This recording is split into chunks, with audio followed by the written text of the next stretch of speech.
mau bukber bersama teman-teman itu sudah tidak bisa lagi.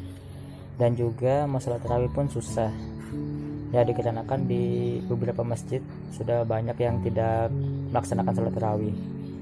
Nah, semoga aja sih COVID-19 di Indonesia ini segera berakhir.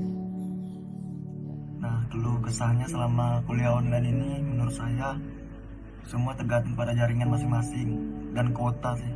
Internet itu sangat penting. Jadi terkadang di saat kuota tidak ada, susah lagi, tidak bisa kuliah online. Jadi dan pada saat kuliah online itu kuota yang digunakan itu sebenarnya tidak sedikit menurut saya. Saya sendiri cukup merasakan dampak dari penggunaan kuota. Selain itu gimana ya, jadi bosan juga gitu jatuhnya, tidak bisa bertemu teman-teman yang biasanya dalam kelas ribut gitu, keluar kelas sama-sama. Dengan kuliah online ini sudah jauhan semua pada balik kampung.